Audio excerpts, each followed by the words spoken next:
حدیث پاک میں آیا اللہ تعالیٰ کو یہ بات سب سے زیادہ پسند ہے کہ اپنے کسی مومن بندے کو دسترخوان پر بیوی اور بچوں کے ساتھ بیٹھا دیکھے، اور جب سب کھاتے ہیں تو اللہ ان کو رحمت کی نظر سے دیکھتا ہے اور ان کے دسترخوان سے اٹھنے سے پہلے ان کو بخش دیتا ہے۔ اور اب سنیے family dinner project by Harvard medical school. یہ کہتے ہیں سب سے پہلے تو کتنی اچھی بات ہے کہ وہ بچہ دسترخوان پہ آگے ماں باپ کے ساتھ بیٹھا تو صحیح، اس نے نظریں اٹھا کے اپنی ماں کو دیکھا تو صحیح، یعنی وہ جو نظریں آج صرف موبائل پر اور نیچے کی طرف ہے، وہ نظریں اٹھی ماں باپ کو دیکھا۔ تو فیملی ریلیشنز کی تو بہت زیادہ اہمیت ہے نا، موبائل کیا سکھا رہا ہے اور ماں باپ کیا سکھائیں گے، دونوں میں بہت فرق ہے۔ یونیورسٹی آف ایلینوائے کے مطابق ایک انسان کے پاس نارمل جو ویکیبلری کا ذخیرہ ہے وہ 3000 الفاظ تک ہو سکتا ہے، لیکن وہ بچے جو دسترخوان پہ ماں باپ کے ساتھ بیٹھ کر کھانا کھاتے ہیں ان کی ویکیبلری، ان کے الفاظ کا ذخیرہ کئی گنا زیادہ ہوتا ہے۔ بعض ماہرین کے مطابق وہ بچے جو دسترخوان پہ والدین کے ساتھ بیٹھ کے کھاتے ہیں ان کی نفسیاتی صحت بہت اچھی ہوتی ہے، پڑھائی میں کارکردگی زیادہ ہوتی ہے، گریڈز اچھے آتے ہیں،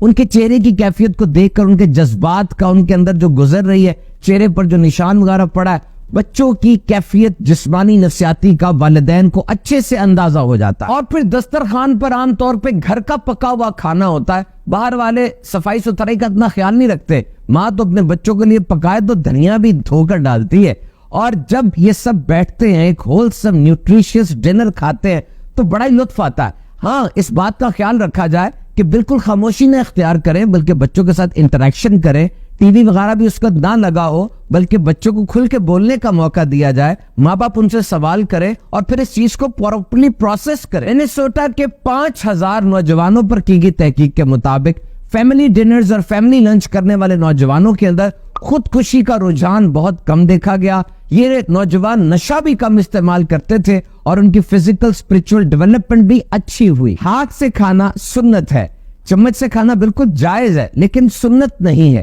اور ہاتھ سے کھانے کے فوائد کتنے ہیں؟ جب انسان کھانے کی نیت کرتا ہے اس کے جسم میں ایک چینجنگ آنا شروع ہو جاتی ہے اور اس کا جسم ریڈی ہو جاتا ہے، اور جیسے ہی ہاتھ کھانے کو لگتا ہے ہاتھ کے ٹپس میں بہت سی نروز موجود ہے، ایک سگنل پورے جسم کو چلا جاتا ہے کہ کھانا آ رہا ہے، اور ڈائجسٹیو انزائمز وہ ریلیز ہونا شروع ہوتے ہیں اور جسم کے اندر خون کا دباؤ جو ہے وہ پیٹ کی طرف بڑھ جاتا ہے کیونکہ وہاں پہ ایک ایکٹیویٹی ہونی ہے اور الرٹ ہو جاتا ہے سب۔ انگلیوں کے پوروں پر فلورا نام کا بیکٹیریا ہوتا ہے جو ڈائجیشن یعنی کھانے کو ہضم کرنے میں مدد دیتا ہے۔ جب آپ انگلیوں سے کھانا کھاتے ہیں وہ فلورا پیٹ میں چلا جاتا ہے اور پیٹ میں موجود پہلے سے دوست جراثیموں کو ایڈ یعنی اسسٹ کرتا ہے۔ Journal of consulting and clinical psychology میں چھپنے والی رپورٹ کے مطابق چھری کانٹے چمچ سے کھانا زیادہ کھایا جاتا ہے اور تیز کھایا جاتا ہے، اور ملٹی ٹاسکنگ بھی ہوتی رہتی ہے۔ آپ کھانا کھا رہے ہیں، ساتھ اخبار پکڑ رہے ہیں، موبائل پکڑ رہے ہیں، لیکن جب آپ ہاتھ سے کھانا کھائیں گے تو ہاتھوں پہ تو کھانا لگ گیا، اب آپ کوئی اور کام نہیں کر سکیں گے،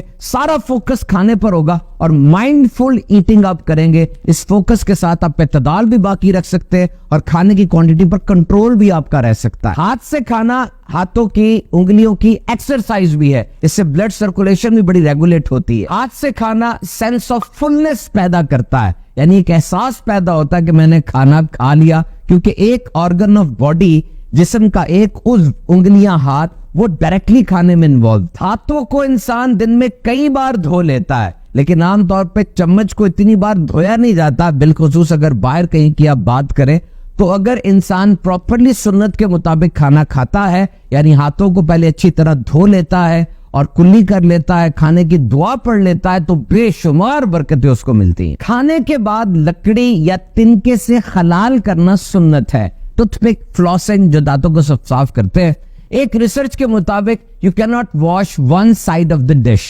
آپ ڈش کی صرف ایک سائڈ کو واش کر کے یہ نہیں کہہ سکتے کہ برتن پورا صاف ہو گیا۔ تو جو لوگ صرف برش کرتے ہیں وہ دانتوں کی ہو سکتا ہے ایک سائڈ کو ہی صاف کر رہے ہو اور پورے دانت کے اندر وہ صفائی پہنچ نہیں رہی، لیکن جب آپ فلاس کرتے ہیں، خلال کرتے ہیں، کونے خدروں سے بھی گند نکل آتا ہے، اور اگر یہ گند دانتوں میں باقی رہے گا جراثیموں کی کالونیز بن جائیں گی، انفیکشن ہو جائے گا، دانت خراب ہو جائیں گے، اور اس میں جنجوائٹس ہو سکتا ہے۔ یہ ایک ایسی بیماری ہے جس میں جراثیموں کی وجہ سے مسوڑے دانتوں سے الگ ہونا شروع ہو جاتے ہیں، اور اگر کیڑے بڑھتے چلے جائیں تو مسوڑوں کے نیچے جو ہڈی ہے اس میں کمزوری آ جاتی ہے۔ تو یاد رکھیے یہ جو سنت میں ہمیں طریقہ ارشاد فرمایا گیا، سکھایا گیا، ضرور بالضرور حلال کیجئے اور فلاسنگ کیجئے تاکہ دانتوں کی صحت اچھی رہے. دیکھا آپ نے نبی مکرم صلی اللہ تعالی علیہ وسلم کی سنت میں کتنی حکمتیں ہیں اور کتنے سائنسی فوائد چھپے ہیں. سنت کو کبھی ترک نہ کیجیے, سنتیں اپنائیے,